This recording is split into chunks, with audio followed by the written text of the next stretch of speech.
Bismillahirrahmanirrahim. Assalamualaikum warahmatullahi wabarakatuh. Alhamdulillah Rabbil Alamin. دائما الفضاء العظيم النوال.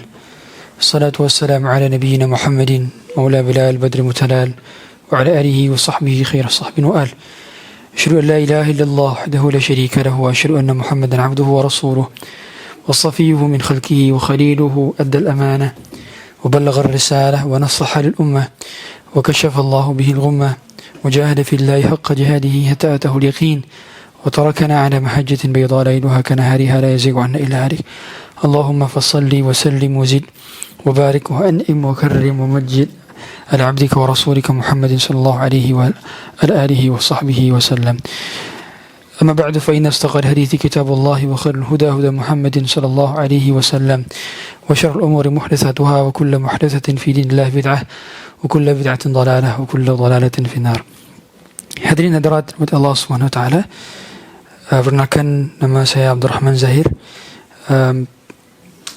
Lahir dan besar di Jakarta dan lulus dari LIPIA Jakarta di 4 tahun yang lalu. Ini dalam rangkaian safari dakwah di 3 negara. Kami sudah sampai dari Paris di 25 November, kemudian melanjutkan ke Munich di 28 sampai tanggal 2, dan ini rangkaian terakhir dalam rangkaian perjalanan safari, untuk kemudian kami akan melanjutkan insyaAllah ke Saudi selama 10 hari di sana, dan kemudian baru balik ke Indonesia. Dan mengenai apa yang disampaikan, bahwa sebetulnya rangkaian dari safari dakwah ini berawal dari saat kami ke Jepang dan melihat banyaknya pertanyaan-pertanyaan seputar fikih di negara minority. Kemudian kami kumpulkan beberapa masail untuk kemudian dicari ke dalam beberapa referensi fiqhul aqalliyat, dan kemarin sudah dibedah di Munich dan akan kemudian dilengkapi dengan beberapa poin-poin yang sekiranya didapatkan di kemudian hari. Bobot amal saleh, ini judul kajian kita pada hari ini. 2 terakhir sebelum besok adalah hari terakhir kajiannya, dan hari Ahad adalah hari flightnya. Kita tahu bagaimana amal saleh dalam Islam bukan sekadar tentang amal saleh. Sebagaimana kata Ibn Qayyim Jauziyah, "Laisa sya'nu fil amal, laisa sya'nu fil amal, innama sya'nu an yuhfaz al-amal, an yuhfaz al-amal min an yubtalah atau yusidah." Di antara hal yang menjadi poin penting dalam setiap amalan adalah bukan sekadar amalan itu, tapi menjaga amalan dari segala hal yang menjadi perusaknya, menjaga amalan dari segala hal yang membatalkannya, menjaga amalan dari segala hal yang menghancurkannya. Maka amalan itu adalah hal yang perlu dijaga, karena sangat meruginya seseorang bila dia mengumpulkan amalan, ternyata amalan yang terima yang oleh Allah adalah amalan sedikit, dan dari yang sedikit itu dia pula menghancurkannya, dia pula membatalkannya, dia pula menggugurkannya, karena ada pembatal-pembatal amalan. Bukankah Allah Ta'ala mengatakan, "Ya ayyuhalladzina amanu la tubtilu sadaqatikum bil manni wal adha." Wahai orang-orang beriman, janganlah kalian batalkan sedekah-sedekah kalian. Sedekah pun bisa dibatalkan, salat bisa dibatalkan, kebaikan bisa dibatalkan, bisa di-cancel. Hari ini kita ada feature cancel dalam penggunaan smartphone, gadget kita, dan begitu pula amalan bisa di-cancel. Saat kita mensubmit sesuatu hal, itu bisa ada cancel, pilihan cancel. Ketika kita mensubmit satu proposal, kita bisa meng-cancelnya. Maka ada amalan yang boleh jadi dia belum sampai, bahkan belum tercatat, tapi ternyata dirinya sudah dibatalkan di sejak awal. Oleh karena itu, penjagaan amalan inilah yang harus dikhawatirkan. Ketakutan kita terhadap penghancurnya amalan adalah tanda keimanan. Seorang yang tidak pernah takut amalnya tidak pernah rusak dan tidak pernah gugur, itu tanda bahwa ada masalah di hatinya. Sebagaimana doa para nabi dan rasul, sebagaimana doa Nabi Ibrahim dan Nabi Ismail. Mereka kedua yang membangun Ka'bah. Mereka kedua yang bermula untuk disyariatkan perintah haji. Mereka yang senantiasa mentaati perintah-perintah Allah. Bahkan ayahnya adalah seorang yang beriman sendirian ketika tidak ada seorang pun yang beriman. Bahkan anaknya adalah seorang yang hampir dipenggal kepadanya untuk mentaati perintah Allah, disembelih, tetapi kemudian digantikan wa fadainahu bidzibhin azim. Mereka berdua adalah orang-orang yang telah melakukan amalan-amalan besar. Mereka membangun masjid. Masjidnya bukan masjid kecil, masjidnya adalah masjid yang digunakan oleh umat manusia untuk berkumpul setiap tahunnya. Mereka adalah orang-orang yang senantiasa melakukan amalan-amalan yang Allah Ta'ala mengatakan bahkan wa idh ibtala Ibrahim rabbuhu bikalimatin fa'atammahun. Ibrahim ketika mengerjakan suatu perkara, dia selalu sempurna mengerjakannya. Ibarat dalam sebuah nilai atau marks, Ibrahim selalu mendapatkan nilai 100/100. Dalam amalnya boleh jadi KKM-nya hanya 7 atau 6 atau 8, tapi Ibrahim selalu mendapatkan nilai 100 dalam setiap amalnya. Begitu banyak ujian-ujian yang dilalui oleh Nabi Ibrahim, tapi dirinya sempurna. Lihatlah bagaimana sempurnanya amal Ibrahim, sempurnanya perilaku Nabi Ibrahim, sempurnanya tugas-tugas Ibrahim. Ternyata masih menjadikan Nabi Ibrahim dan Nabi Ismail berdoa kepada Allah setelah mereka berdua menunaikan berbagai macam amalan-amalan. Rabbana taqabbal minna innaka antas samiul alim. Ya Allah, terimalah amal ibadah kami. Ketakutan bahwa amal mereka tidak diterima adalah ketakutan yang menjadi tanda orang beriman. Bersama seperti ketakutan seorang untuk masuk ke dalam list orang-orang munafik. Sehingga kata para ulama, di antara tanda keimanan seorang adalah dia khawatir untuk menjadi orang munafik. Karena kekhawatiran itu adalah tanda orang beriman. Sehingga orang yang tidak khawatir dia masuk tanda-tanda orang munafik, dia adalah orang munafik. Sehingga dikatakan dahulu pemegang rahasia Nabi SAW siapa? Salah satunya Hudzaifah bin Yaman. Hudzaifah ini dikatakan sahibu sirri Rasulullah SAW, pemilik secretnya Nabi SAW.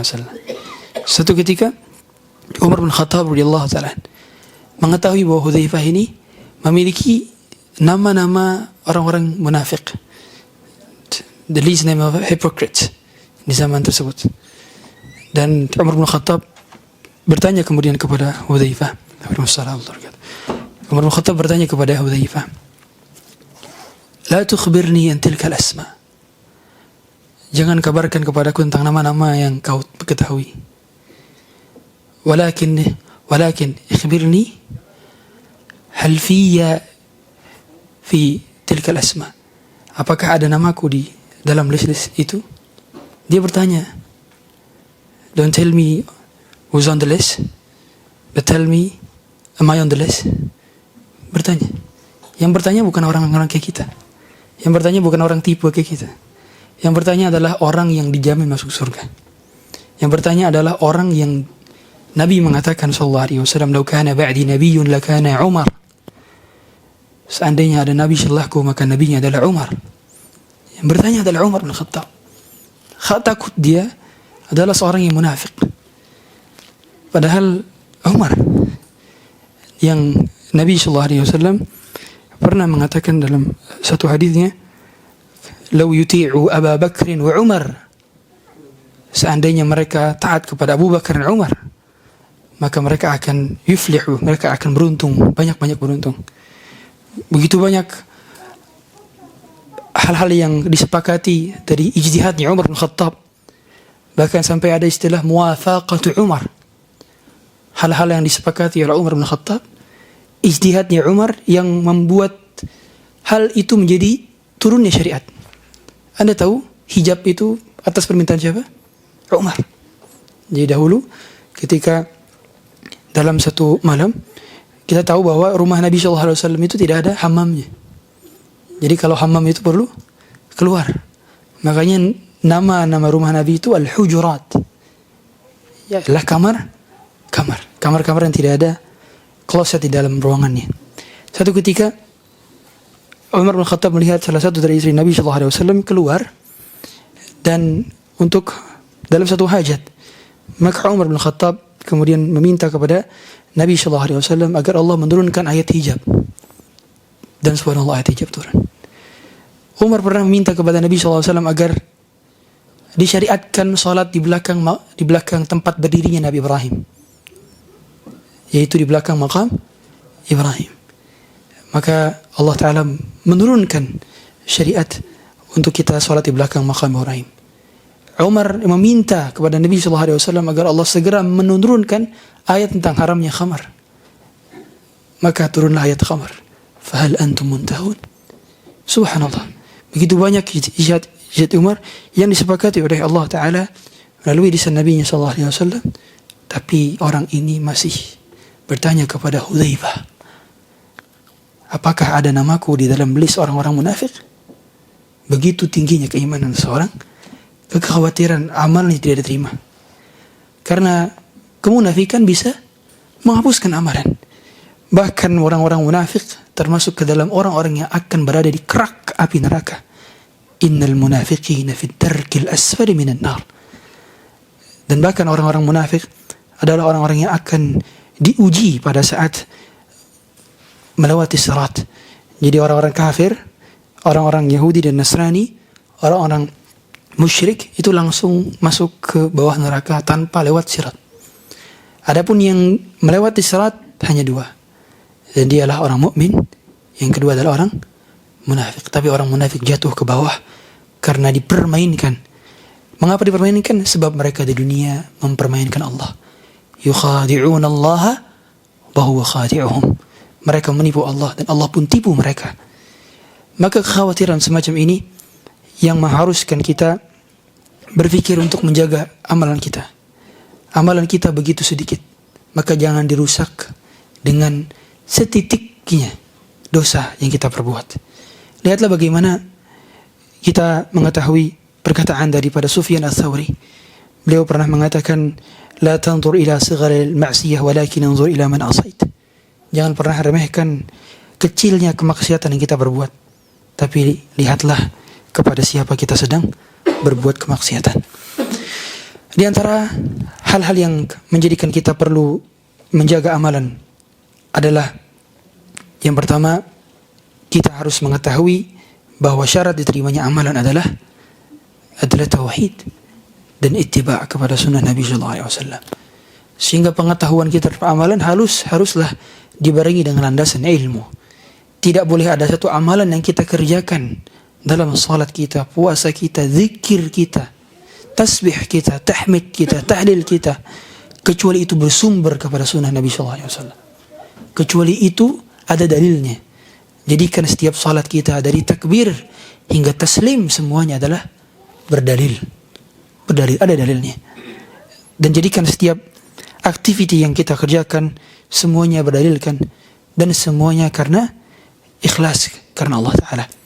Sebab yang Allah terima amal ibadahnya hanyalah orang-orang ikhlas. Bahkan Allah Ta'ala mengatakan karakter orang-orang yang ikhlas ialah karakter-karakter orang-orang yang tidak akan digoda oleh syaitan, yaitu innahu min ibadina al-mukhlasin la ughwiyannahum siratakal mustaqim illa ibadaka minhum al-mukhlasin. Begitu janji syaitan, janji iblis kepada Allah Ta'ala, ku akan menggoda mereka sampai hari kiamat kecuali satu golongan. Yang digoda bukan golongan PNS golongan 4. Yang digoda bukan golongan yang mendapatkan tingkat grade tertentu, degree tertentu dalam hal pekerjaan atau pendidikan. Oh, kalau sudah lulusan Ivy League atau sudah lulusan Oxford, Cambridge, berarti enggak digoda. Enggak. Mereka tidak selamat dari godaan. Yang satu-satunya selamat dari godaan adalah hamba-hamba ikhlas. Orang-orang ikhlas adalah orang-orang yang tidak akan pernah kecewa. Yang membuat kita kecewa adalah ekspektasi kita terhadap we want something in return. Kita mau satu hal yang untuk kembali. Kita mau orang bersikap seperti itu kepada kita. Dan ini yang membuat kita akhirnya sering kali tergelincir. Apa yang membuat syaitan bisa takut melihat Umar? Kalau kita takut melihat syaitan, syaitan takut melihat Umar. Sampai kata Nabi SAW, "Lau salaka Umar fajjan, la salaka syaitanu fajjan ghaira alladhi salaka Umar." Kalau Umar lewat satu jalan, syaitan akan cari jalan lain yang tidak dilalui oleh Umar. Sebab khawatir ketemu sama Umar. Bagaimana keikhlasan itu membuat orang-orang merasa takut. Sehingga kata para ulama, al-imanu hayyub, al-ikhlasu hayyub.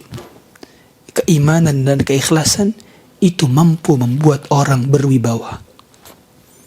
Anda melihat ada seorang yang sangat wibawa. Boleh jadi tubuhnya tidak terlalu tinggi, boleh jadi dirinya tidak terlalu berpangkat jabatannya, tidak terlalu banyak gajinya, tidak terlalu besar rumahnya, sederhana.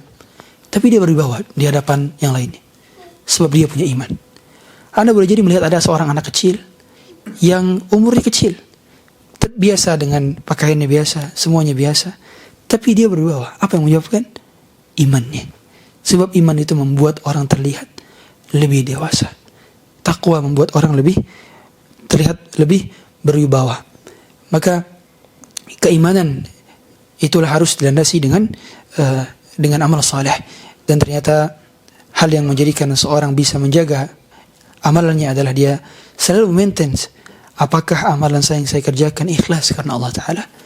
Dan berkata Ibnu Qayyim Jauziyah bahwa keikhlasan itu perlu dijaga dalam 3 tahapan.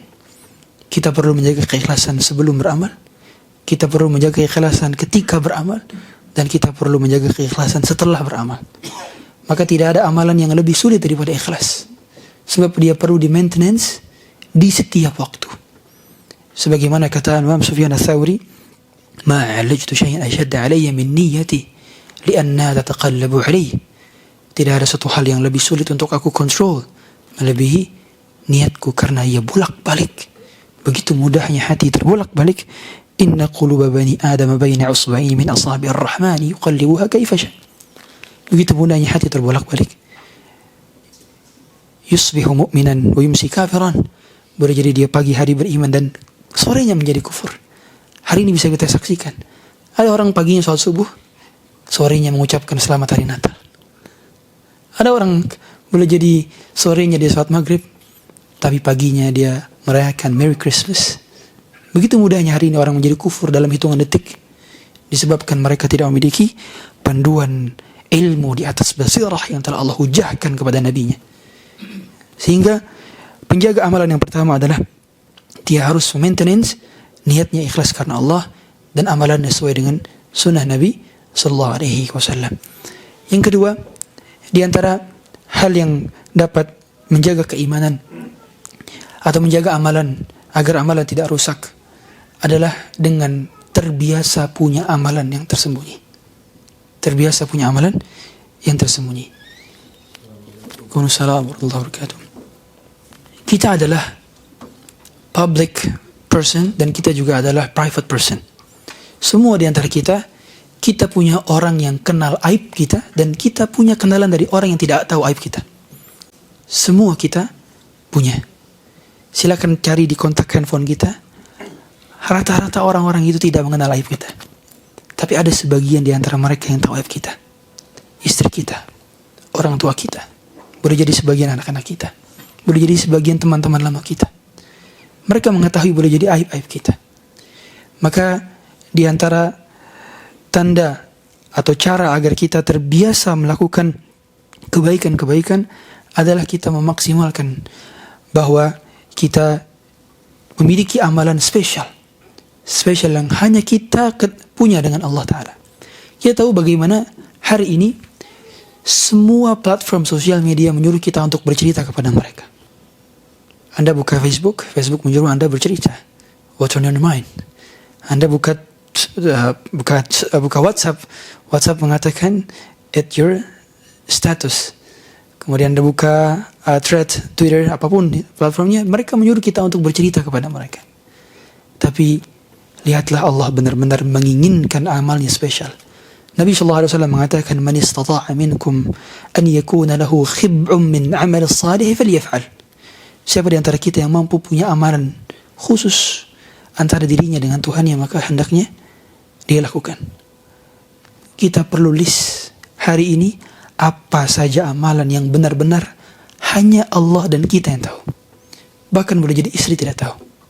Itulah amalan dimiliki oleh Ali Zainal Abidin, seorang tabi'in, cucu dari Ali bin Abi Thalib, yang saat itu tidak wafat ketika peristiwa Karbala. Salah satu cucu Ali bin Abi Thalib tidak wafat. Dan bagaimana Ali Zainal Abidin, seseorang yang sangat saleh dan bertakwa kepada Allah, pada saat dia meninggal dunia, ternyata penuh dengan hitam tubuhnya. Di belakangnya penuh dengan lebam-lebam hitam. Orang-orang bertanya, apa gerangan yang menjadikan dirinya memiliki lebam hitam? Ternyata setelah diketahui di hari-hari berikutnya, masyarakat yang saat itu tinggal di sekitar rumah Ali Zainal Abidin, banyak di antara mereka yang tidak lagi mendapati ada gandum di depan rumah mereka setiap pagi. Tidak tahunya, setiap malam kebiasaan Ali Zainal Abidin adalah memanggul dan memikul gandum-gandum yang besar dari beberapa kilo gandum, kemudian diserahkan ke rumah-rumah fakir miskin dan du'afa, dalam keadaan orang tidak mengetahui siapa yang memberikannya. Dan ternyata beliau yang memberikannya. Beliau memberikan itu, bahkan beliau tidak suruh pembantunya. Beliau punya pembantu, tapi beliau pikul sendiri sebab beliau ingin amalnya spesial. Kita tahu, informasi semakin sedikit diketahui orang, maka semakin eksklusif. Bila Anda subscribe berita-berita di luar negeri atau berita-berita newspaper yang mahal, Anda lebih mengetahui berita secara eksklusif, dan itu ada subscriptionnya, ada berlangganannya. Berita-berita premium untuk bisa mendapatkan kabar dunia lebih cepat beberapa menit, terutama bagi para investor-investor yang punya berbagai macam sektor dalam bisnisnya, mereka butuh itu. Dan itu bayar, sangat mahal. Karena yang mengetahui eksklusif.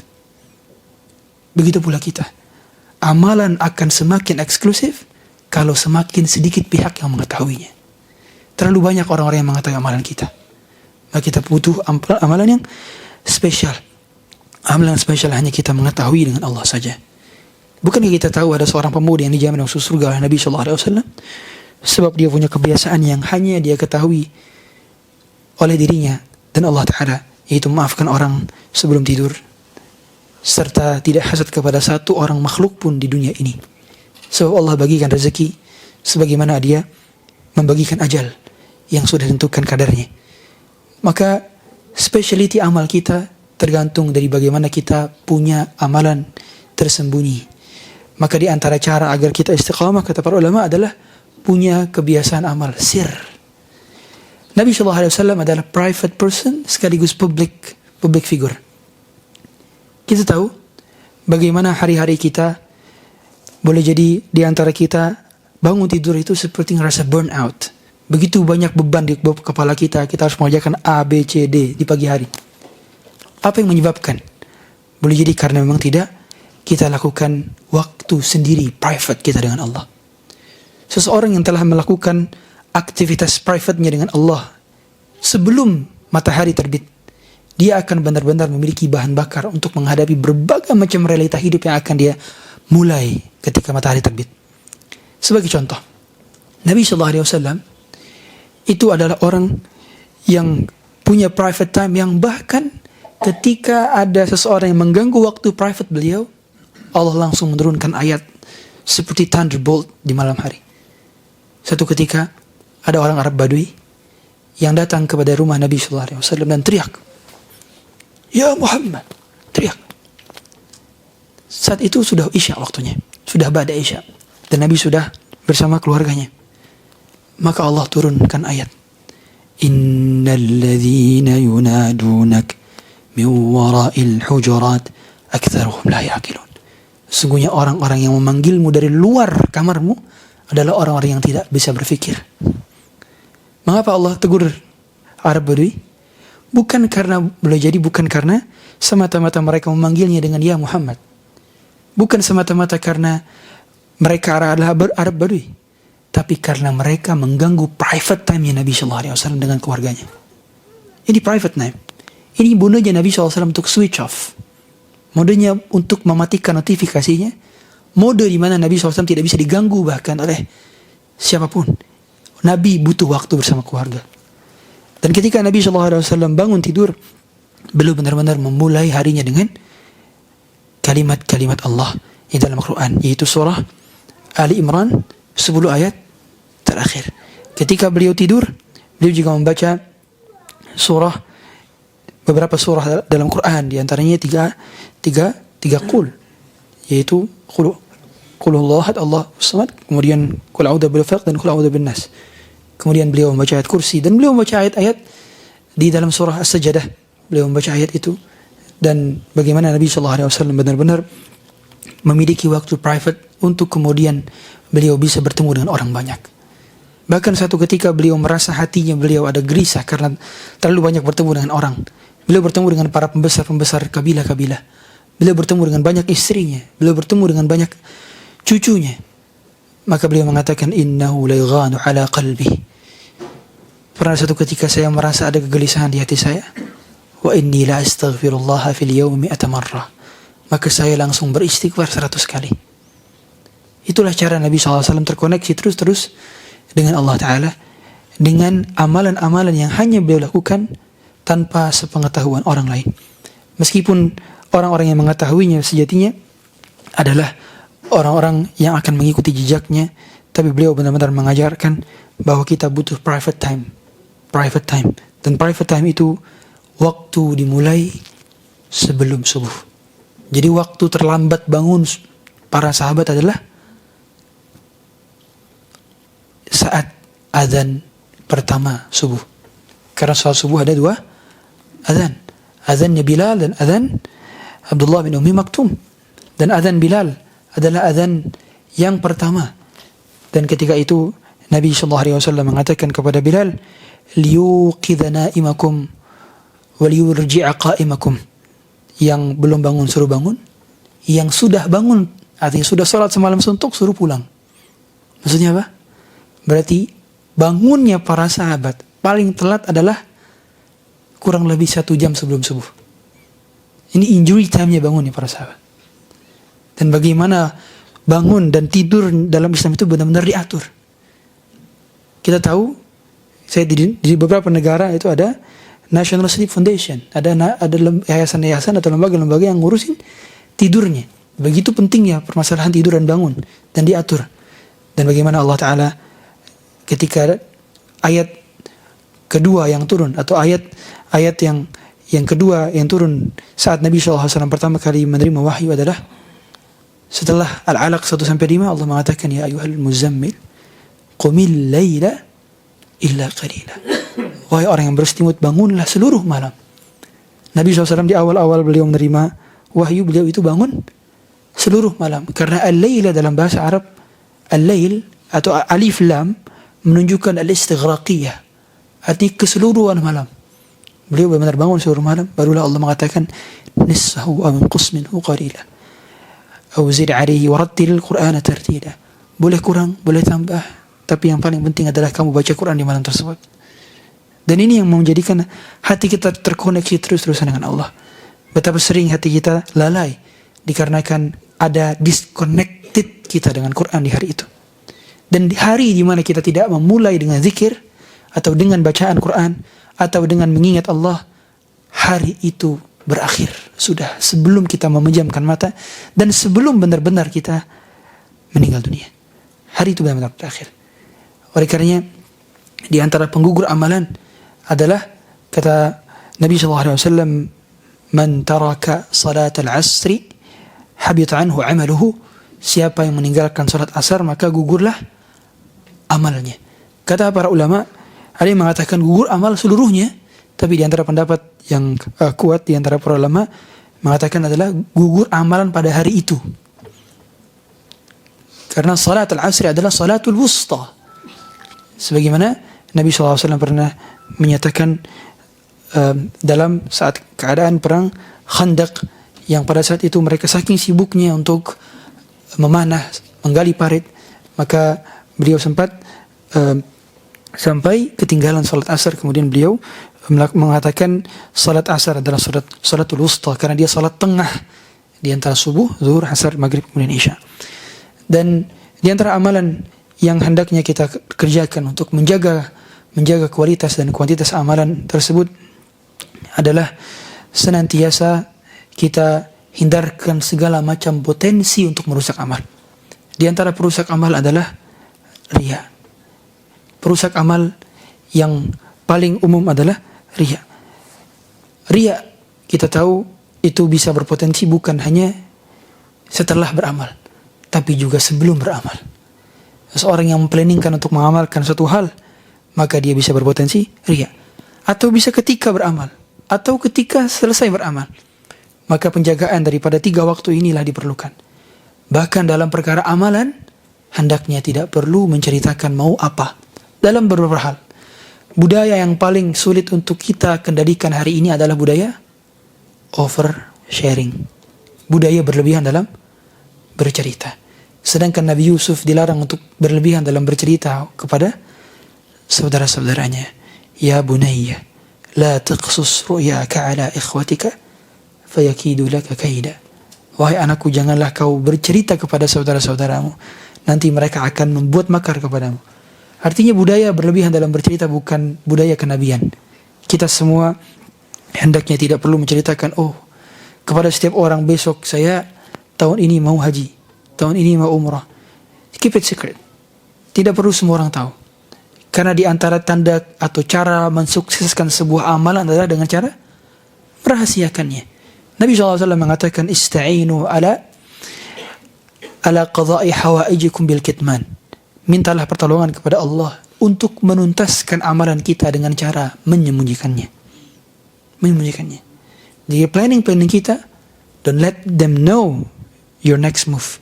Biarkan orang tidak perlu tahu tentang apa gerakan kita berikutnya, apa planning kita berikutnya.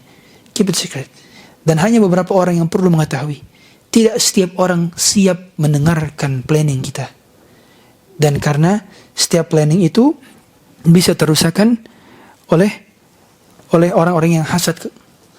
Karena sebagaimana kata Syekh Shalih Utsaimin, ain itu bukan hanya pada mata, kata beliau. Jadi ain itu bisa berpengaruh juga dari telinga. Meskipun namanya ain, namanya mata. Tapi pengaruh itu bisa dari dengar orang bisa kena. Tidak sedikit seseorang yang menceritakan keharmonisan rumah tangganya kepada orang lain hancur dalam beberapa tahun kemudian. Karena yang mendengarkan keharmonisan rumah tangga itu melakukan hasad dan tidak siap mendengarkan kenikmatan orang. Kata Nabi SAW, فَإِنَّ لِكُلِّ ذِي نِعْمَةٍ مَحْسُودٍ. Karena setiap kenikmatan itu ada yang hasad. Ada yang hasad. Semua kenikmatan punya potensi hasad. Dan semua jasad punya potensi hasad. Kata Syekhul Islam Ibn Taimiyah, la yakhlu jasadun min hasadin, walakinnal karima yubdihi, walakinnal karima yukhfihi, wal laima yubdihi. Semua jasad pasti punya potensi hasad, tetapi orang mulia menyembunyikannya, dan orang yang nista dan nestapa dia menampakkannya. Maka di antara cara di dalam menekan perasaan hasad adalah dengan mendoakan, ya Allah berkahilah fulan, memberikan dia hadiah sekaligus membicarakan kebaikan dia saat tidak dia berada di sana di majelis kita. Itu adalah cara untuk menekan dan melawan hasad di dalam diri kita. Dan di antara cara untuk menjaga amalan adalah dengan tidak man itu mengungkit-ungkit atau merasa berjasa. Dia kalau nggak ada saya dia nggak akan seperti sekarang. Dia kalau dulu saya nggak bantu dia pagi susah, nggak akan dia jadi orang seperti sekarang. Mengingat jasa yang kita perbuat kepada orang. Oh ini orang dulu saya biayain kuliahnya. Oh ini dulu orang saya bantu kerjaannya. Oh ini dulu orang saya bantu semua. Momen di mana kita mengingat kebaikan yang kita lakukan kepada orang, momen itu adalah momen kegagalan terbesar kita. Momen kegagalan. Karena tugas kita bukan mengingat kebaikan kita. Karena sudah ada tugasnya malaikat untuk mencatat. Kita tidak perlu men-take over tugasnya malaikat. Anda sedang men-taking over tasnya dan dadinya malaikat kalau gitu. Sehingga tugas kita hanyalah beramal dan lupakan. Sebagaimana kita perlu mengingat-ingat dosa kita kepada orang dan kebaikan orang kepada kita. Kita perlu mengingat dua hal itu. Karena di antara tanda keikhlasan, mengapa Allah sebut Nabi Yusuf adalah innahu min ibadina al-mukhlasin. Kenapa? Sebab Nabi Yusuf, bila kita perhatikan, saat dirinya ditemui oleh saudara-saudaranya, ayah dan ibunya telah didudukkan di atas singgasana, khurru lahu sujada, duduk di atas singgasana. Kemudian dia berkata kepada ayahnya, ya abati hadza ta'wilu ru'yaya min qabl. Ayahanda, inilah mimpi yang 80 tahun yang lalu aku pernah ceritakan kepada engkau. Inilah takwilnya ternyata. Mereka semua sujud kepada kita. Inilah takwilnya.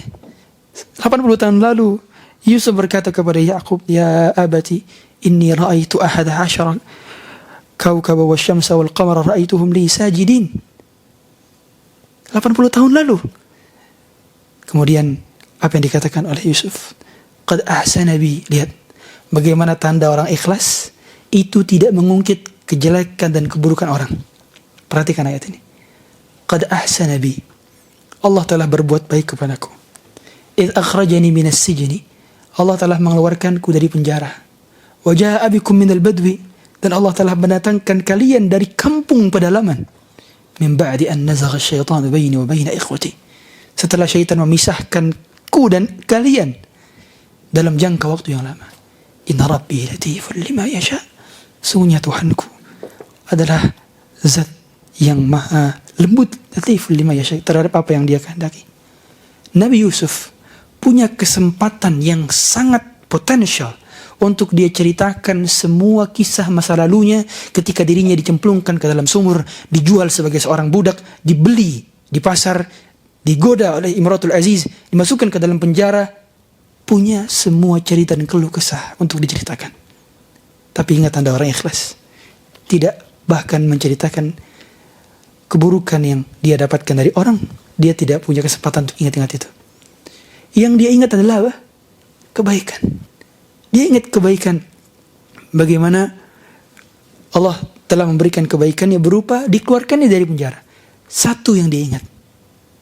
Allah memberikan karunia berupa dikeluarkan dari penjara, dan Allah menjadikan bertemu dengan saudaranya lagi, bertemu dengan orang tuanya lagi.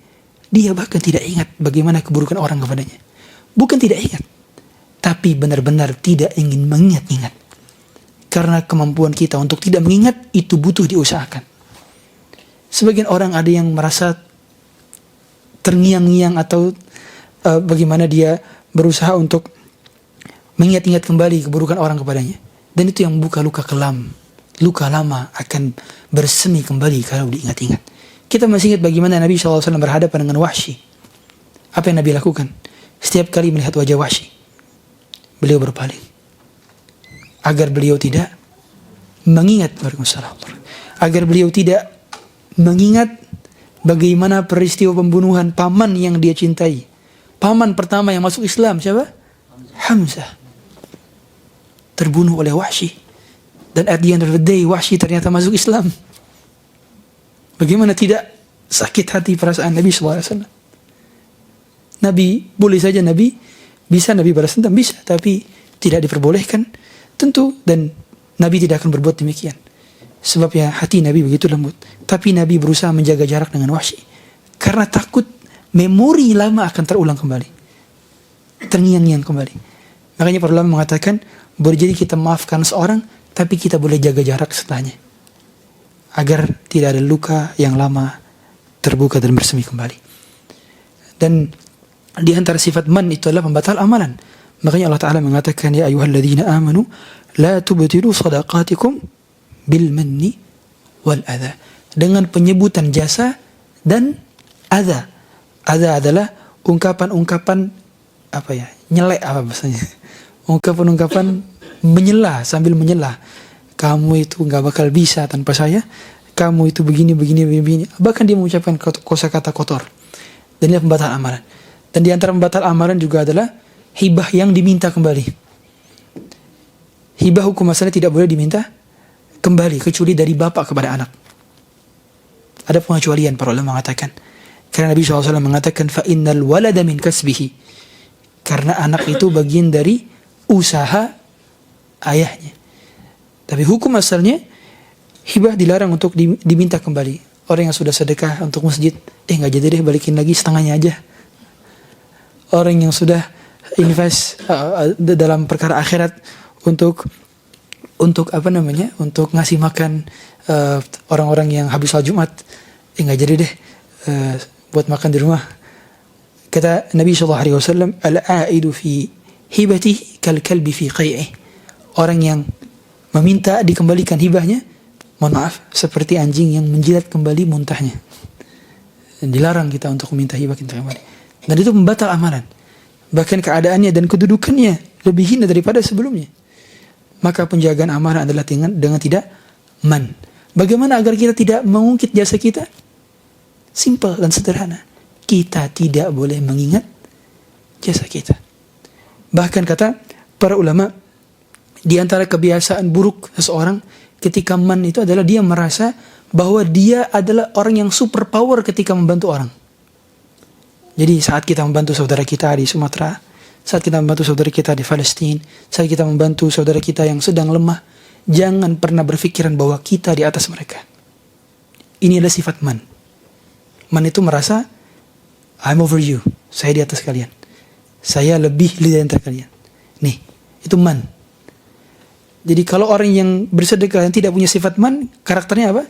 Dia merasa bersyukur dan merasa bahkan terima kasih bertemu dengan orang yang bisa dia bantu. Karena dengan wasilahnya dia bisa mampu beramal. Itu perasaan yang bisa dihadirkan. Masya Allah. Seandainya saya nggak ketemu si fulan, bagaimana saya bisa menyalurkan sedekah saya setiap bulan? Pertanyaan saya, orang atau negara yang tidak bisa menyalurkan dan ketemu dengan pihak mustahiknya, itu beban. Itu bukan semata-mata keunggulan, bukan. Karena kita tahu ada kebahagiaan dari si pemberi yang melebihi kebahagiaan si penerima. Ketika Nabi SAW mengatakan yadul ulya lebih baik daripada yadul sufla, tangan di atas lebih baik daripada tangan di bawah, Nabi bukan serta-merta mengatakan kekayaan lebih mulia daripada kemiskinan, bukan. Karena kekayaan dan kemiskinan tidak berguna sama sekali bila tidak bertakwa. Tapi Nabi menyampaikan orang yang memberi bisa lebih bahagia daripada orang yang menerima. Betapa banyak orang yang memberi, hatinya lebih puas dibandingkan yang menerima. Karena ada perasaan kebahagiaan ketika harta itu kembali kepada Allah lagi. Dan itulah perasaan orang-orang yang beriman ketika mereka memberi. Bahkan kekhawatiran orang-orang beriman, Allah Ta'ala mengatakan bahwa di dalam Al-Quran mereka memberikan ma'ataw wa qulubuhum wajilah annahum ila rabbihim raji'un. Mereka itu memberikan apa yang Allah perintahkan, sedangkan hati mereka takut. Ibunda Aisyah berkata, ya Rasulullah, apakah mereka minum khamar? Apakah mereka ahlul maksiat? Mereka melakukan segala hal yang baik, tapi mereka takut hatinya. Apakah mereka melakukan dosa? Kata Nabi SAW, tidak. Mereka adalah orang-orang yang kalau habis beramal, mereka takut amalnya tidak diterima. Takut amal tidak diterima. Mereka khawatir. Mereka senantiasa mengatakan, Rabbana taqabbal minna. Bukankah doa saat berada di puncak-puncak malam menuju akhir Ramadan adalah Allahumma innaka afuun tuhibbul afwa fa'fu anni. Yang kita minta bukan surga, bahkan yang kita minta adalah afunya Allah. Mengapa demikian? Disebabkan karena dengan maafnya Allah, dengan perasaan khawatir kita amal kita tidak diterima, dengan perasaan khawatir bahwa amal kita banyak kurangnya dan banyak ujubnya, maka kita tidak diterima oleh Allah amalnya. Kita takut. Dan begitu pula ketika kita melihat bagaimana istighfar adalah amalan penutup dari setiap amalan. Kita setelah salat, Assalamualaikum warahmatullahi, Assalamualaikum warahmatullahi, Astagfirullah, Astagfirullah, Astagfirullah. Kita beristighfar.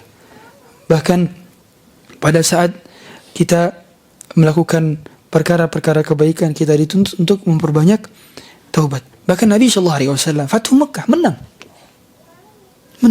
Bayangkan lagi kondisi menang, 10.000 orang berhasil menaklukkan kota kelahiran Nabi SAW. Selepas 88 tahun penantian, Nabi sulit untuk kembali ke kampung halamannya, negeri di mana beliau tumbuh dan dibesarkan, di mana beliau berada di kota Mekah 53 tahun. Nabi itu 53 tahun di kota Mekah, 40 tahun menjadi seorang manusia biasa, 13 tahun di kota Mekah. Berarti 53 tahun. Baru 10 tahun di Madinah. 53 tahun Nabi SAW di Mekah. Dan 8 tahun kemudian dari 53 tahunnya, beliau menaklukkan kota Mekah. Dan Allah Ta'ala mengatakan, fasabbih bihamdi rabbika wastaghfir. Maka bertasbihlah, memuji Tuhanmu dan beristighfarlah. Maka semenjak ayat itu turun, setiap Nabi ruku dan sujud, Nabi membaca doa tambahan. Sebelumnya Nabi mengatakan subhana rabbil a'la atau subhana rabbil azim. Tapi Nabi tambah selepas ayat ini turun. Nabi mengatakan subhanakallahumma rabbana wa bihamdika Allahumma ghfirli. Allahumma ghfirli itu setelah Allah perintahkan fasabbih bihamdi rabbika wastaghfir. Allah perintahkan beristighfar, maka beliau tambahkan dalam ruku dan sujudnya Allahumma ghfirli. Allahumma ghfirli. Meminta ampun kepada Allah. Dan di antara tanda agar Allah membantu kita dalam proses amalan kita yang kita jaga, amalan keikhlasan yang kita perbuat, adalah dengan cara menambahnya dengan penjaga-penjaga amalan. Di antara bobot amalan yang semakin meningkat adalah dengan akhlak yang baik. Nabi SAW mengatakan, ma athqalu syai'in fi mizanil mu'mini min khuluqin hasan. Tidak ada satu hal yang lebih berat dari timbangan seorang muslim melebihi akhlak yang baik. Sehingga bobot amalan itu bisa menjadi berat disebabkan karena akhlak yang baik.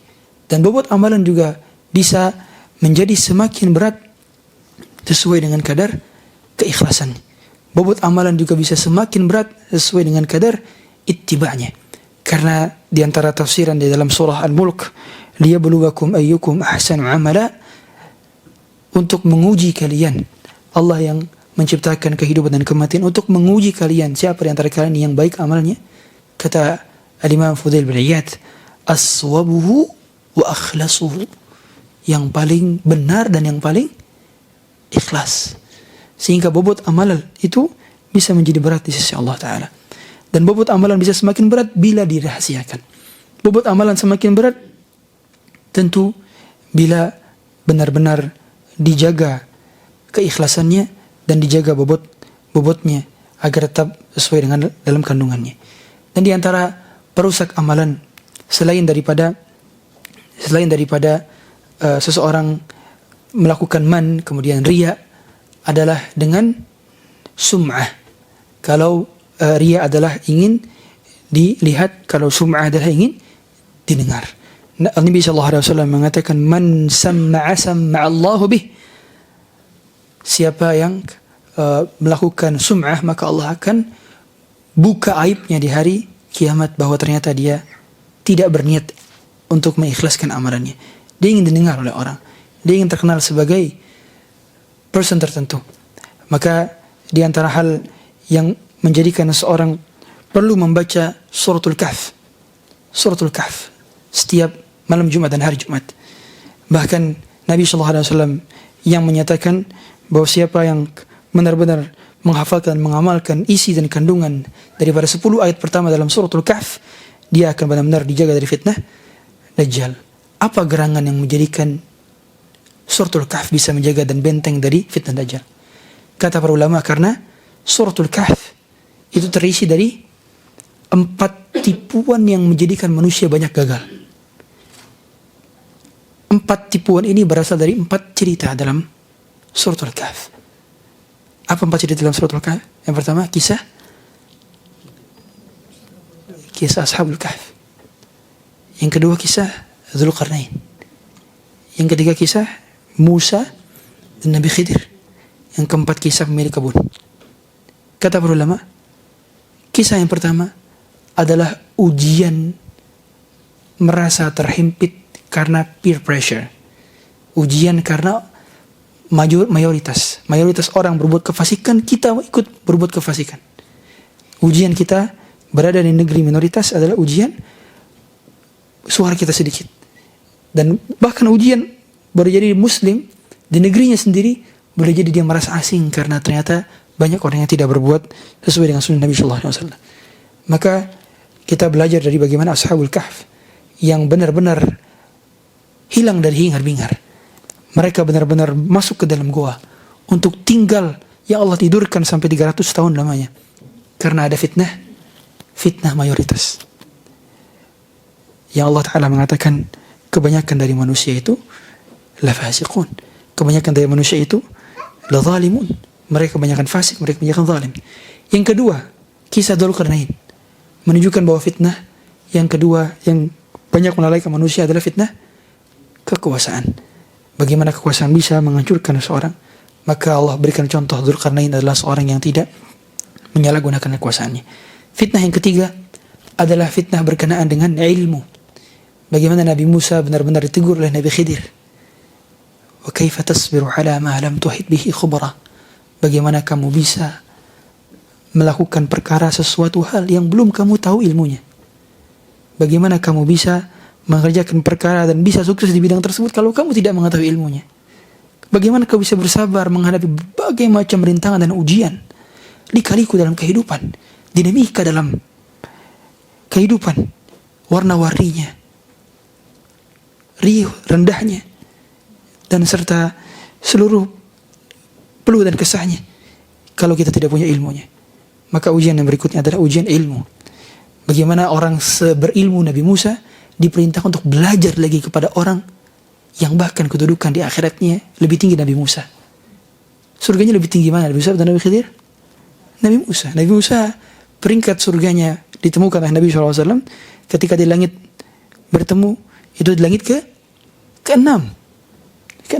Di atasnya Nabi Ibrahim, di bawahnya Nabi Harun.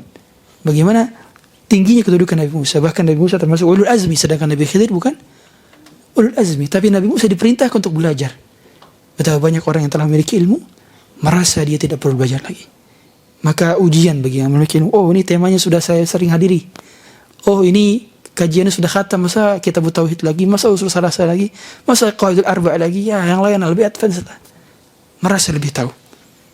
Ujian yang orang yang berilmu adalah dia merasa tidak tahu. Harusnya merasa tidak tahu. Karena sejatinya orang yang semakin berilmu akan semakin merasa bodoh. Dan awal-awal seorang menuntut ilmu, biasanya dia takabbar. Dia akan merasa sombong. Dan yang keempat adalah ujian harta. Pemilik kebun. Yang bagaimana ujian harta dapat melahirkan seorang. Maka kata para ulama, siapa yang selamat dari 4 fitnah ini? Fitnah mayoritas. Bila mayoritas berkata A, dia ikut A atau tidak? Seharusnya dia ikut kebenaran, bukan mayoritas. Fitnah kekuasaan, fitnah ilmu, dan fitnah kekayaan.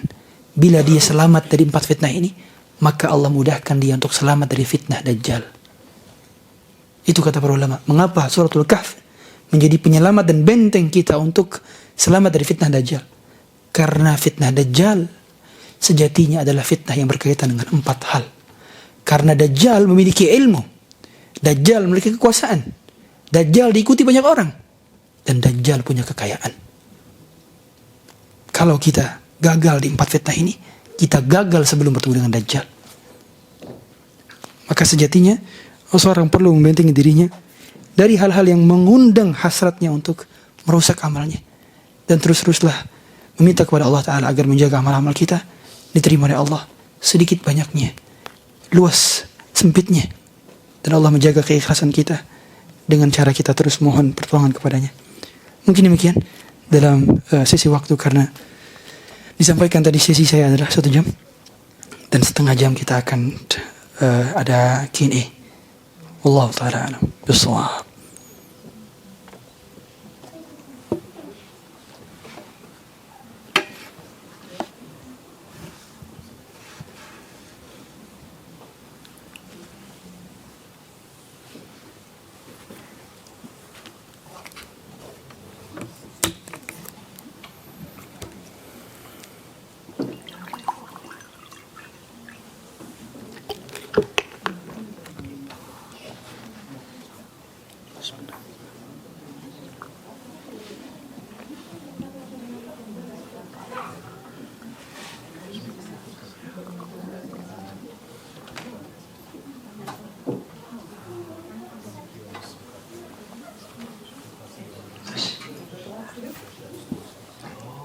Barakallahu fiik, Ustaz. Ada pertanyaan dari jemaah? Mungkin pertama dari bapak-bapak, terus dari ibu.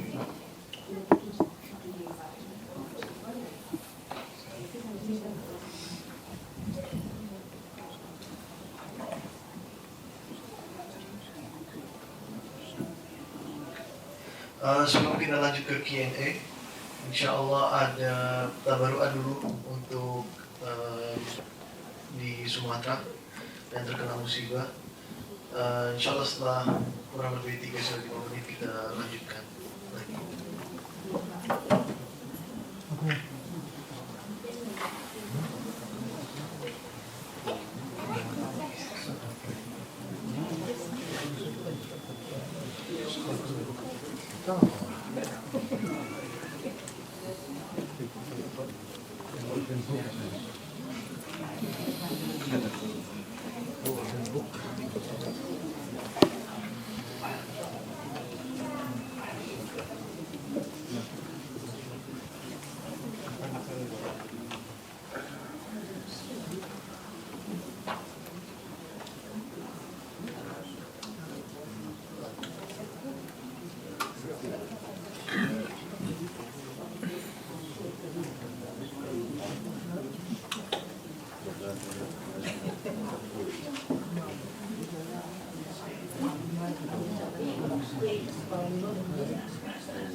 Oke, insya Allah kita lanjutkan. Dari bapak-bapak ada pertanyaan?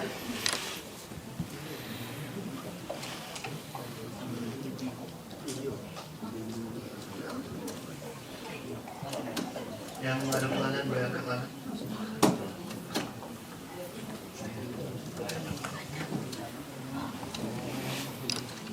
Assalamualaikum warahmatullahi wabarakatuh. Assalamualaikum.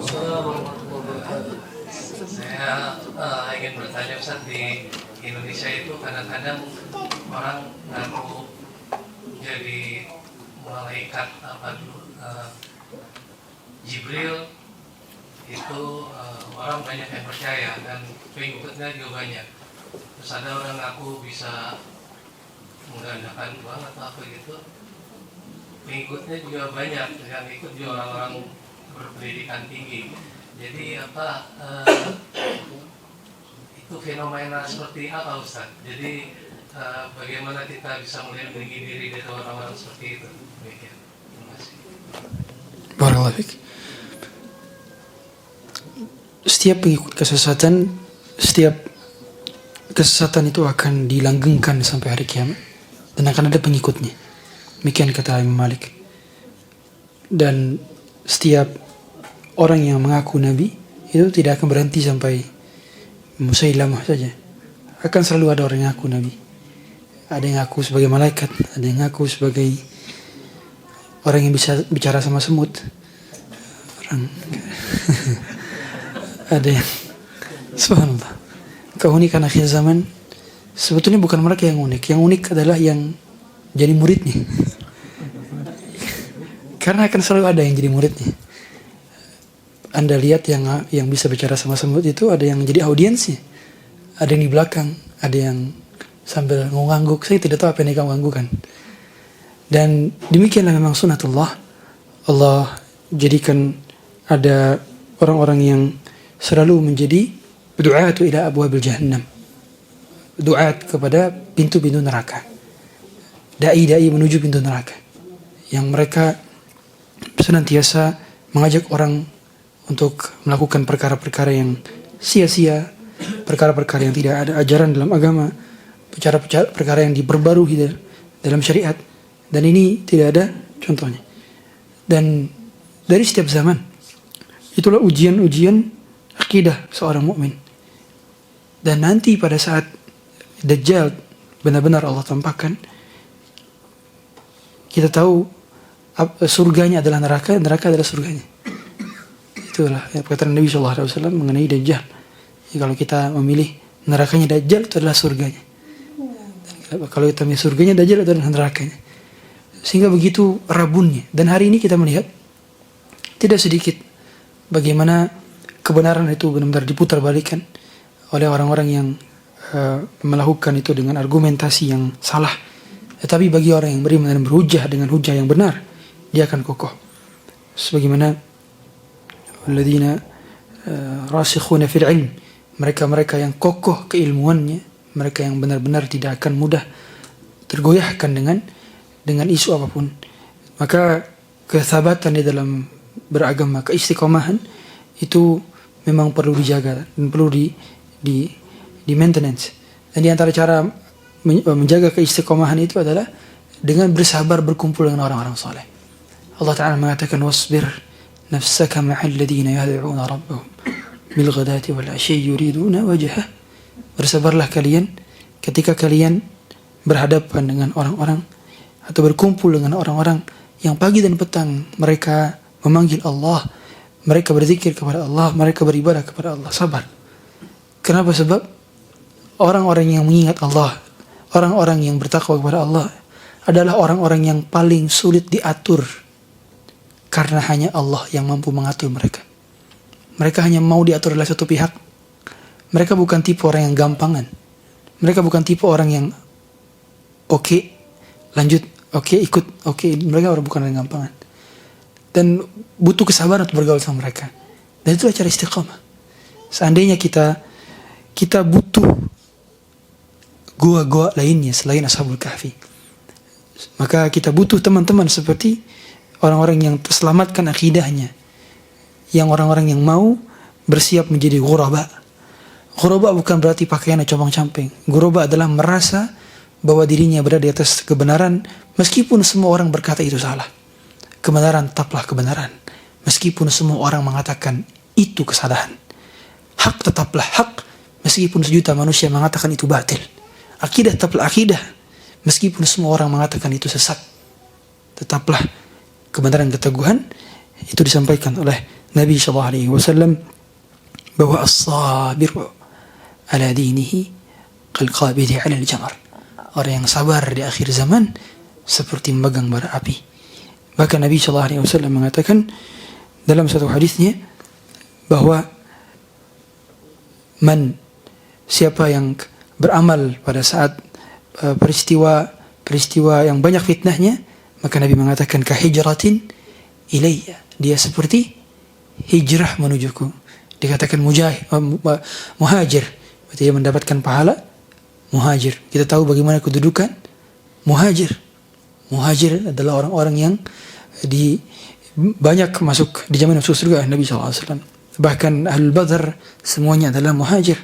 Bahkan Nabi SAW mengatakan bahwa muhajir lebih afdal daripada Ansar, karena Ansar tidak berhijrah sedangkan muhajir berhijrah. Dan orang yang beramal ketika kondisi fitnah, dia seperti berhijrah menuju Nabi SAW. Dan itulah kita berada di akhir zaman. Dan hari semakin hari orang-orang yang menjalankan kemaksiatan, menormalisasikannya, akan semakin banyak orang-orang yang mendukungnya. Dan keteguhan kita mengatakan kebatilan tetaplah kebatilan, meskipun itu telah menjadi konsensus seluruh manusia. Karena hari ini kita melihat negara-negara yang melegalisasikan LGBT, melegalisasikan bahkan kalau tidak salah Jerman sudah mulai melegalisasikan atau memperbolehkan pedofilia. Itu meskipun semua orang akan berkata demikian di hari ke depannya, kebatilan tetaplah kebatilan. Meskipun semua pelopor agama hari ini mengatakan mengucapkan Natal boleh, tetaplah mengucapkan Natal adalah suatu hal keharaman. Bahkan bila meyakini itu ke dalam kebenaran agama mereka, maka kufur akbar.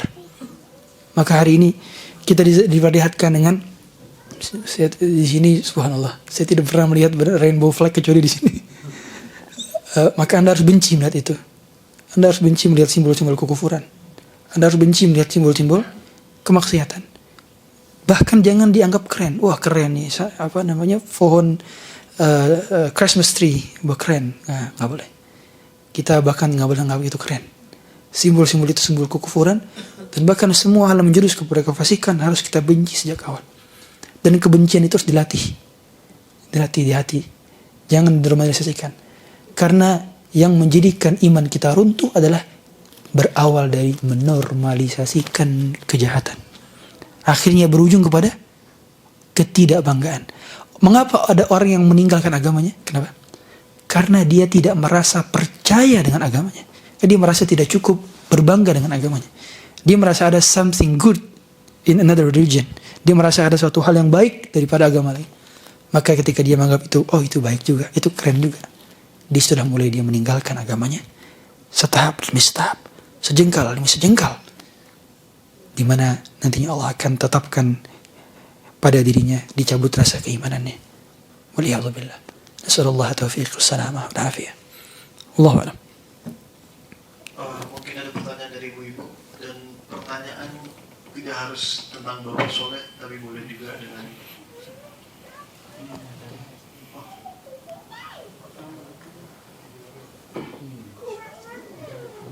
Assalamualaikum warahmatullahi wabarakatuh. Oke, silakan.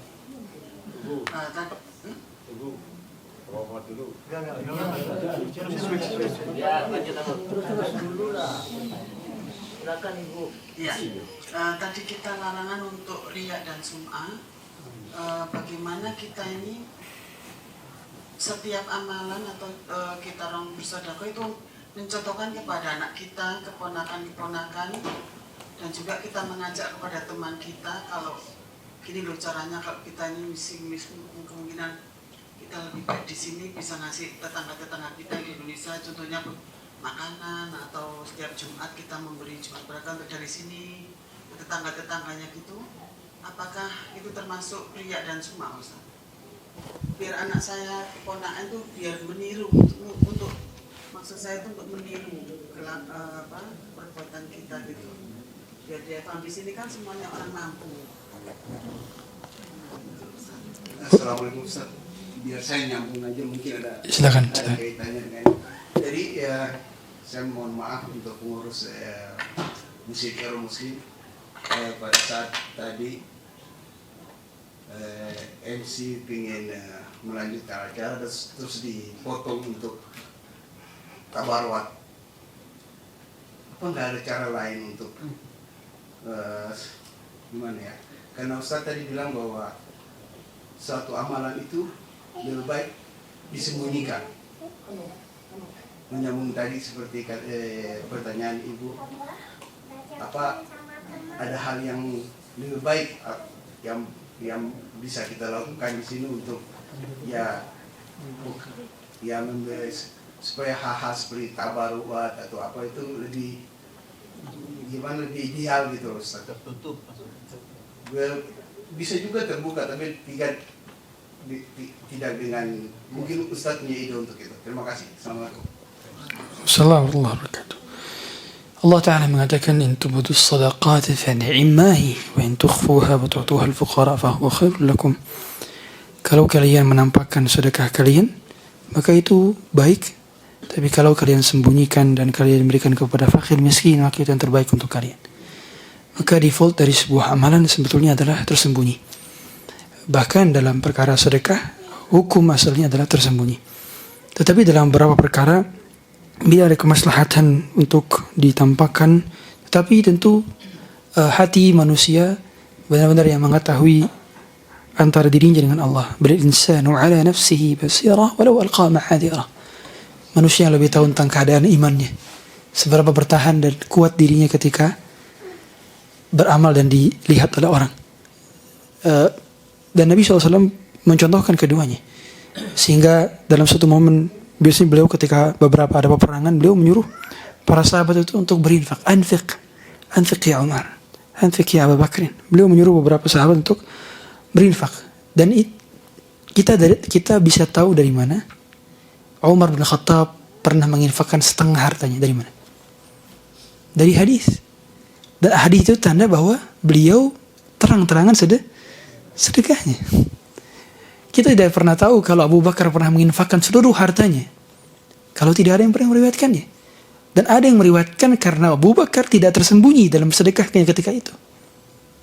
Sehingga meskipun secara dominan amalan itu hendaknya tersembunyi, tapi dalam beberapa momen untuk memotivasi orang sekitar itu hendaknya juga bisa dimixkan. Tapi kita paling tahu keadaan kita.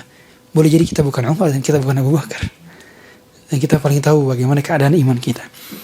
Tapi pada dasarnya apa yang menjadikan Umar bin Khattab bisa menginfakkan setengah hartanya dan Abu Bakar bisa menginfakkan seluruh hartanya, itu outliers, itu exceptional. Kata Ibnu Qayyim, yang selain mereka itu hanya boleh sepertiga maksimal. Dahulu pernah ada sahabat Sa'd bin Abi Waqqas. Beliau pernah sakit dan bernazar, kalau saya sembuh dari sakit saya, maka saya mau berinfak seluruh harta saya. Maka Nabi SAW melarang. Kemudian beliau minta izin, ya Rasulullah, kalau 2/3 gimana? Nabi masih melarang. Ya Rasulullah, kalau 1/3 gimana? Fasulusu wasulusu katsir. Maka boleh 1/3, dan 1/3 itu sudah paling banyak. Jadi kalau selain Abu Bakar dan Umar, maksimal infaknya berapa? 1/3. Dulu pernah juga ada sahabat Ka'ab bin Malik. Ka'ab bin Malik itu setelah diterima taubatnya, beliau mau menginfakkan seluruh hartanya kepada Nabi SAW. Tapi Nabi menolak. Nabi hanya membolehkan 1/3. Nah, biasanya antusiasme orang semangat beramal. Ibnu Qayyim memiliki penjelasan yang sangat bagus sekali. Dalam penjelasan mengapa Nabi menerima dari Abu Bakar dan Umar dan tidak terima dari sahabat lainnya. Kata Nabi SAW, ketika seseorang berinfak dengan setengah atau seluruh hartanya, yang siap untuk berinfak itu bukan hanya dirinya, tapi juga dibutuhkan kesiapan keluarga. Dan keluarga Abu Bakar dan Umar sudah siap menerima itu. Makanya mengapa Abu Bakar bisa menginfakkan seluruh hartanya? Karena keluarganya Aisyah, keluarganya Asma, menantunya Abdullah bin Zubair, menantunya Zubair bin Awam, anak daripada Asma, Abdullah bin Zubair, Urwah bin Zubair, keluarga Abu Bakar, keluarga. Bahkan kita tahu bagaimana peristiwa tayamum. Tayamum itu ada karena peristiwa kalung Aisyah yang hilang, dan para sahabat mencari dalam satu malam yang gelap di tengah perjalanan, dan ternyata turun ayat tayamum. Kata seorang sahabat, "Ma hadhihi bi awwali barakatikum ya ala Abi Bakrin." Jadi syariat tayamum itu sebab perantara keluarganya Abu Bakar. Kata sahabat, ini bukan kali pertama keberkahan keluarga kalian Abu Bakar. Karena kesiapan keluarga itu dibutuhkan dalam hal sedekah berapa jumlahnya. Tapi poinnya adalah dalam hal ini kita semua paling tahu keadaan kita, dan sekiranya kita membutuhkan untuk bersedekah secara terang-terangan, maka kita adalah orang yang perlu lebih banyak lagi untuk berdoa untuk menjaga keikhlasan. Karena tentu challenge-nya lebih berat dibandingkan tersembunyi. Karena ketika kita beramal sendiri dan tidak ada yang tahu, mau riya sama siapa? Riya, potensi dia itu ada ketika diketahui. Kalau tidak ada yang orang yang mengetahui, kita nggak punya potensi riya, nggak punya potensi dilihat. Karena siapa yang ngelihat? Gitu kan? Maka semua kita butuh berjihad untuk amalan kita masing-masing. Semoga Allah mudahkan. Wallahu a'lam. Silakan pilih moderator.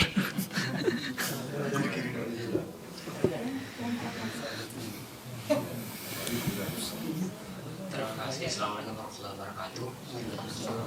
Ustaz, Salam. bagaimana hukum amal atau sumbangan atau donasi yang kita berikan masukan kepada misalnya sebuah masjid, tetapi kita ketahui bahwa di masjid tersebut banyak aktivitas atau kegiatan yang tidak sesuai sunnah. Apakah amal kita itu tetap dihitung bisa diterima? Tapi terjadi dualisme ini juga ya, karena di satu sisi kita mendukung, karena bisa jadi sumbangan yang kita berikan itu untuk mendukung aktivitas di masjid tersebut yang tidak sesuai sunnah tersebut. Terima kasih. Assalamualaikum warahmatullahi wabarakatuh. Bagus pertanyaannya. Tentu yang lebih utama adalah memaksimalkan apa-apa yang bisa kita dukung dari kegiatan-kegiatan yang sudah dipastikan sesuai dengan sunnah Nabi Sallallahu Alaihi Wasallam. Kayak Euro Muslim misalnya. La nuzakki Allah ya ahadan. Tapi ahsibu kadzalik. Maka kalau demikian, ada para ulama juga menjelaskan semacam ini. Di antara mereka ada yang mengatakan, maka bisa kita fokuskan untuk kegiatan yang memang dia dianjurkan dalam syariat, atau memang termasuk ke dalam perkara syariat yang diperbolehkan. Misalkan kita tahu bahwa itu hanya digunakan untuk kegiatan sholat berjamaahnya, itu hanya digunakan untuk kegiatan buka puasanya, itu disepakati jelas. Itu sholat berjamaah, buka puasa sah dan kita semua sepakat. Adapun hal-hal yang tidak dianjurkan dalam syariat, maka kita berlepas diri atasnya. Bahkan kalau bisa memang kita bisa pastikan bahwa uang daripada donasi yang kita masukkan ke kotak infak, bisa kita tanyakan ini untuk apa saja. Ya. Dan biasanya beberapa kegiatan-kegiatan itu mereka pisahkan. Ada yang mereka pisahkan, ada yang mereka tidak pisahkan. Tapi seandainya sudah terlanjur bercampur dan kita tidak ketahui, maka kita berlepas diri dari kegiatan-kegiatan yang tidak sesuai dengan sunnah Nabi SAW.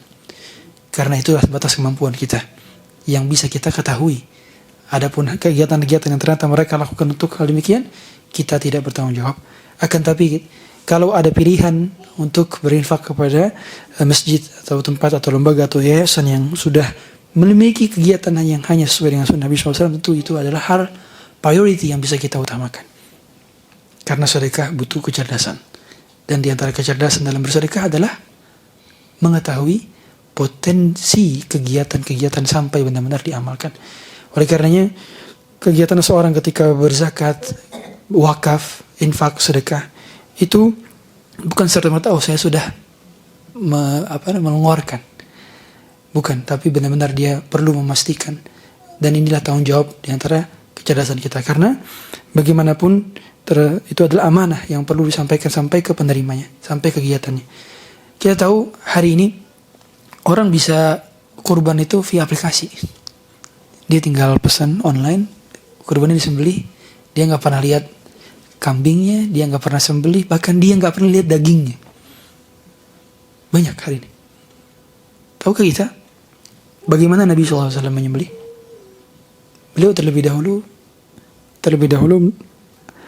berkenalan dan berinteraksi dengan hewan-hewannya. Syekh Abdul Razak itu kata beliau, di antara kebiasaan beliau kalau mau menyembelih, maka beliau terlebih dahulu berinteraksi dengan kambing-kambingnya 6 bulan sebelumnya. 6 bulan sebelumnya. Beda perasaan tatkala kita menyembelih kambing yang baru pertama kali kita ketemu sama kambing yang sudah berinteraksi sama kita 6 bulan. Beda rasa pengorbanannya. Anda akan dapati ontang ngobrol dengan kambing itu. Anda elus-elus. Anda beri makan dengan rumput. Beda perasaannya. Dan itu yang membuat kita hari ini hilang dari perasaan ibadah kita, benar-benar gak ada rasa kita ibadah. Seperti hanya menyangkut rutinitas kewajiban. Udah. Oh, saya udah kurban, selesai. Saya sudah kurban di aplikasi A. Oh, selesai. Ini ada QRIS-nya, ada barcode-nya. Padahal kurban bukan hanya tentang kewajiban, tapi tentang juga adalah perasaan pengorbanan. Dan tentang takbir yang kita mengatakan Bismillah, Allahu Akbar. Mengamalkan sunnah dihadapkan kepada kiblat. Pisaunya benar-benar harus tajam. Saat mengasah pisaunya tidak boleh kelihatan kepada hewannya. Dan benar-benar dihalangi dari penyembelihan satu kepada penyembelihan hewan yang lainnya. Agar tidak ada satu hewan yang melihat keadaan temannya ketika disembelih. Itu semua adalah pelajaran sunnah besar. Dan dalam hal sedekah, kita bisa lakukan itu juga. Memastikan bahwa setiap sedekah kita benar-benar disalurkan sesuai pada tempatnya. Accountabilitas termasuk nilai-nilai keislaman. Maka semua orang yang berinisiasi untuk menyalurkan donasi semacam ini adalah amanah. Dan kita perlu benar-benar menyampaikan sampai ke penerimanya. Semoga Allah mudahkan. Wallahu a'lam. Siapa? Pilih lagi. Ini ada pertanyaan dari ibu-ibu. Bismillah, semoga Ustadz dan kita semua selalu dilindungi dengan penjagaan hidayah, taufik dan rahmatnya Allah Azza wa Jalla. Ya Ustadz, bagaimana kita tahu untuk membedakan kapan kita harus selalu merasa kurang dan kelemahan dalam beramal, tapi di lain hal bukanlah kita yang harus selalu husnudzon kepada Allah Azza wa Jalla yang memiliki sifat al-Ghafur, al-Afuun war-Rahman, dan yang menerima amalan-amalan hambanya sampai mereka Allahu a'lam. Barakallahu fiik. Di antara tanda kecerdasan seorang, sebagaimana kata Abu Darda, bukan dilihat dari tingkat IQ-nya, bukan dilihat dari nilai matematikanya, bukan dilihat dari nilai psikotesnya, bukan dilihat dari kemampuan linguistiknya, bukan dilihat dari kemampuan numeriknya, bukan dilihat dari kemampuannya dalam retorika. Cerdasan seorang dilihat dari min fiqhil abdi an yata'ahada imanah. Di antara kecerdasan seorang, kata beliau, adalah dia tahu kapan imannya naik dan apa penyebab imannya naik, dan kapan imannya turun dan apa penyebab imannya turun. Sehingga kadar keimanan seorang naik turunnya itu sangat bisa diketahui oleh seorang yang cerdas. Sehingga saya kalau kajian di Euro Muslim iman saya naik, maka berarti dia selalu maintenance kegiatan itu. Dia tahu kalau dia ketemu sama A, B, C, dia nongkrong sama A, B, C, imannya akan turun, akan futur. Maka dia hindari interaksi terlalu banyak dengan mereka. Kita semua punya indikator-indikator dan firasat-firasat semacam itu bila kita sudah diberikan taufik oleh Allah. Dan Allah memiliki nama yang banyak tentang Maha Pengampunnya. Allah memiliki nama At-Tawwab, Allah memiliki nama Al-Ghafur, Allah memiliki nama Al-Ghafir, Allah memiliki nama Al-Ghaffar. Yang itu semua berbeda dari setiap maknanya. Sebagai contoh, ketika Allah memiliki nama Al-Ghaffar, kata para ulama, Allah mengampuni repetisinya dosa kita. Sebagaimana kita merepetisi kesalahan, kita punya sifat khata', maka Allah punya sifat Ghaffar, yang wazannya sama-sama fa'al. Khata' sama Ghaffar sama-sama fa'al wazannya. Artinya sebagaimana dosa kita repetitif, maka ampunan Allah juga repetitif. Allah memiliki nama Ghafur, Allah mengampuni dosa yang banyak dan Allah mengampuni dosa yang sedikit. Allah memiliki nama Al-Ghafir, Allah mengampuni dosa yang besar dan Allah mengampuni dosa yang kecil. Allah memiliki nama At-Tawwab, Allah menerima taubat dan Allah menunggu kita kembali. Makanya taubat dalam bahasa Arab, at-taubatu hiya al-inabah. Taubat itu dari definisinya to take a U-turn. Anda lagi driving, ada take a U-turn, Google Maps bilang gitu. Nah, itulah taubat. Take a U-turn, balik arah. Dan Allah menunggu balik arahnya kita setiap kali kita salah. Dan Allah Al-Afu. Apa bedanya Ghafur dengan Afu? Maka kata ulama, Al-Afu lebih tinggi daripada Al-Ghafur. Kalau Al-Ghafur diampuni tanpa dihapus catatannya, kalau Afu diampuni dan dihapus catatannya. Sesederhana Anda punya file di komputer, kemudian Anda hapus file Anda, itu tidak langsung terhapuskan di komputer, tapi masih ada di recycle bin, right? Itu namanya Ghafur. Kalau di recycle bin sudah empty this bin, itu tandanya sudah afu. Nah, begitu cara Allah mengampuni dan menghapus dosanya manusia ketika manusia meminta afunya Allah pada 10 malam terakhir di bulan Ramadan. Allahumma innaka afuun tuhibbul afwa fa'fu anni. Ya Allah, hapuskanlah dosa saya karena Engkau adalah afu. Jangan pernah ingat-ingat lagi dan ungkit-ungkit lagi. Bahkan jangan benar-benar singkapkan lagi di hadapan manusia. Jangan pernah. Maha baiknya Allah. Bahkan Allah Ta'ala nanti akan menaungi hamba-hambanya yang pernah berbuat dosa. Ketika berada di hari kiamat, Allah akan mendekatinya. Kemudian Allah mengatakan, qad satartuha 'alaika fid dunya wa ana aghfiru laka al-yawm. Dahulu aku tutupi aibmu rapat-rapat. Aku tidak biarkan orang mata mereka melihatmu, padahal begitu banyak dosamu. begitu aku tutupi aibmu, beritamu tentang dosamu kepada orang. Wa ana aghfiru laka al-yawm. Dan hari ini aku akan ampuni engkau. Berbahagialah seorang beriman ketika didatangi oleh Allah Ta'ala dalam waktu yang private dan tempat yang private, karena hanya kita dan Allah saja nanti. Allah fayad'u kanafah. Allah akan benar-benar menaruhkan perlindungannya dan penjagaannya, dan ternyata kita dikabarkan bila kita benar-benar bertaubat, kita akan dihapuskan dosa-dosanya dan ditutupi aib-aibnya. Maka semua kita berdoa setiap pagi, Allahumma astur awrati wa amin rawati. Ya Allah, tutupilah aib-aibku, dan berusahalah untuk senantiasa memang menjaga aib-aib saudara-saudara kita. Karena Nabi sallallahu alaihi wasallam mengatakan, man sattara musliman sattarahu Allah fi dunya wal akhirah. Siapa yang menutupi aib seorang muslim, maka Allah akan tutup aibnya di dunia dan di akhirat. Bukan hanya di akhirat saja, di dunia juga. Jadi kalau ada aib kita yang tidak terbuka, boleh jadi sebab sebelumnya kita tutup aib orang lain yang kita punya kesempatan untuk membukanya. Dan cobaan berat bagi seorang ustadz adalah tahu aib orang, karena orangnya pada curhat ke ustadz. Allah.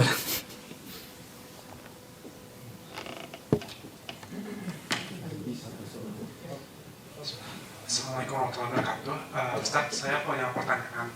Sebagaimana yang kita ketahui, sekarang bulan Desember dan mungkin dalam 2-3 minggu lagi ada perayaan Nasrani, ya, Natal dan Tahun Baru. Kita sudah tahu bahwa sebenarnya kita tidak boleh mengucapkan selamat Natal, tapi beberapa teman-teman kita ada yang menyandarkan dengan alasan bahwa ada beberapa ulama yang cukup populer memfatwakan bahwa boleh mengucapkan selamat Natal dengan apapun dalilnya. Pertanyaannya adalah, apakah ada sanggahan dari Ustaz tentang ulama tersebut? Misalnya ada menyebut kayak Yusuf Qaradawi atau apa, itu satu. Terus yang kedua, apakah ada solusi dari hal ini? Yang ketiga, jika memang dalam keadaan terdesak, apakah mengucapkan selamat liburan ya, itu termasuk dari mengucapkan selamat Natal juga, atau itu udah terbebas dari hal itu? Sekian. Barakallahu fiik. Pertama, kita tahu bahwa dalam Islam ucapan itu memiliki konsekuensi. Ucapan dalam Islam bukan sekedar ucapan, kan cuma ucapan, tidak. Ucapan membedakan antara hubungan pernikahan dengan zina. Dengan ungkapan qabiltu nikahaha wa tazwijaha bi mahrin madhkur, Anda sudah halal untuk berhubungan. Kalau Anda tidak ucapkan itu, Anda haram berhubungan. Ucapan. Dengan sekedar ucapan bisa halal sebuah akad, bisa haram sebuah akad. Dengan sekedar ucapan orang bisa kufur. Bukankah seorang munafik di zaman Nabi sallallahu alaihi wasallam sampai tergeret dan terseok-seok kakinya meminta maaf kepada Nabi sallallahu alaihi wasallam setelah dia mencela Nabi sallallahu alaihi wasallam dan para sahabatnya. Nabi mengatakan, "Qul abillahi wa rasulihi kuntum tastahzi'un qad kafartum ba'da imanikum." Apakah dengan Allah dan Rasulnya kamu bercanda? Kamu telah kufur setelah imannya dirimu. Dia tidak diterima bahkan taubatnya hanya karena ucapan. Yang boleh kita remehkan ucapan doang. Dan yang perlu kita ketahui, perkataan daripada ulama-ulama masa kini yang memang bila dikatakan mereka adalah ulama, tentu tidak memiliki hujah dan dasar. Karena kita tahu interaksi dengan sesama non-muslim itu sudah interaksi ratusan tahun dan ribuan tahun yang lalu. Para ulama telah berinteraksi juga. Apakah ulama-ulama yang dikatakan, oh kalau sekarang ini lebih darurat lagi? Ya, dahulu juga para ulama hidup berdampingan. Anda tahu orang-orang yang hidup di Al-Quds, Yerusalem, itu hidup berdampingan bertahun-tahun lamanya, dan fatwanya tidak berubah dari para ulama. Mereka yang hidup di Andalusia, mereka yang hidup di Baghdad, itu juga hidup berdampingan dahulu, ketika memang peradaban Islam masih berjaya di sana. Tapi ungkapan daripada Syekhul Islam Ibnu Taimiyah, kata beliau, fa'ammat tahni'atu bi sya'airil kuffari fa'aramun bil ittifaq, kata beliau. Adapun ucapan terhadap hari perayaan dan selamat kepada orang-orang kufar adalah haramun bil ittifaq. Dia adalah keharaman dan disepakati keharamannya oleh para ulama. Artinya ijma'. Beliau sudah menukil ini ijma, ini konsensus. Dan ijma salah satu sumber rujukan Islam. Setelah Quran, hadis, ijma dan qiyas. Bayangkan, kita benar-benar dikatakan melakukan keharaman seluruh ulama yang telah mengatakan haram. Kalau sudah seluruh ulama yang mengatakan haram, maka satu segelintir orang yang menyandarkan dirinya kepada ulama tentu tidak dapat dikatakan benar. Dan yang ketiga argumennya adalah Anda bisa lihat bagaimana orang-orang yang merayakan itu sebetulnya tidak terlalu butuh dengan ucapan kita. Kita mengucapkan atau tidak mengucapkan, mereka akan tetap merayakannya. Kita mengucapkan atau tidak mengucapkan, tidak akan berkurang. Tidak akan berkurang gaji kita, tidak akan berkurang keselamatan kita, sama. Dan saya belum pernah melihat ada orang, oh kalau kamu nggak ngucapin kamu akan dibunuh. Belum pernah ada. Sehingga belum tahap darurat. Darurat itu adalah hal yang membuat keselamatan nyawa kita terancam. Itu darurat. Apakah ada berita yang pernah mengatakan statement bila ada seorang muslim yang tidak mengucapkan selamat Natal akan dipenggal ke lehernya? Gak ada. Belum darurat itu. Dan belum masuk kategori kebolehan berarti. Dan seandainya kita menggantikan dengan selamat liburan, saya rasa tidak perlu. Mengapa? Karena sejatinya memang kita tidak boleh menjadikan mereka sebagai teman setia. Tidak boleh menjadikan mereka sebagai teman dekat. Dan cukup sebatas kenal saja. Dan justru yang perlu kita berbanyak adalah kawan-kawan kita dari kalangan muslim, mukmin yang saleh. Hari ini kita merasa kita butuh mencari simpati mereka. Merasa kita butuh diempatikan mereka agar mereka menghormati kita. Padahal sama sekali seandainya mereka sama sekali tidak menghormati kita, tidak akan mengurangi derajat keimanan kita di sisi Allah. Sehingga dalam hal interaksi sosial kita hanya dilarang untuk menzalimi, bukan berloyalitas kepada mereka. Loyalitas dalam arti loyalitas kecintaan spiritual, pengabdian, pengorbanan yang ditunjukkan untuk ubudiyah itu tidak diperbolehkan. Adapun sekedar interaksi sosial maka tidak ada masalah. Tetapi yang perlu kita perhatikan adalah batasan-batasan interaksi ketika menyentuh ranah akidah. Itu adalah batasan paling tipis sekaligus harus kita kokohkan. Karena seringkali ketika kita hidup berdampingan, kita merasa kita perlu menyesuaikan.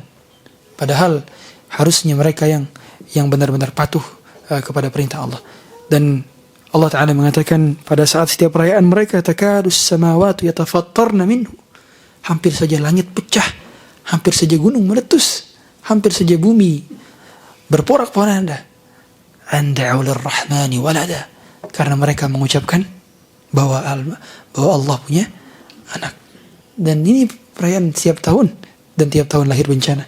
Maka jangan normalisasikan, dan hiduplah seperti malam-malam biasa, dan banyaklah berdoa kepada Allah minta perlindungan. Sebab kemungkaran, pada saat terjadinya kemungkaran, kemusyrikan pada hari itu, murka Allah sedang turun saat itu. Sehingga jangan kita keluar di malam Natal, jangan keluar di malam Tahun Baru. Jadikan seperti malam-malam biasa. Dan tidak boleh kita ikut merayakan atau berbangga, atau bahkan ikut keluar perayaan, ngelihat kembang api, ngelihat pohon-pohon demikian, maka tidak diperkenankan. Jadikan itu hari-hari biasa dan mintalah perlindungan kepada Allah agar kokohkan iman kita. Allahu a'lam. Barakallahu fiik Ustaz. Waktu kita sudah habis hari ini. Insyaallah akan dilanjutkan besok. Saya ada pertanyaan satu dari ibu, saya simpan buat besok. Dan mungkin antum bisa ikhtiar Ustaz. Ya, demikian mungkin kami sampaikan.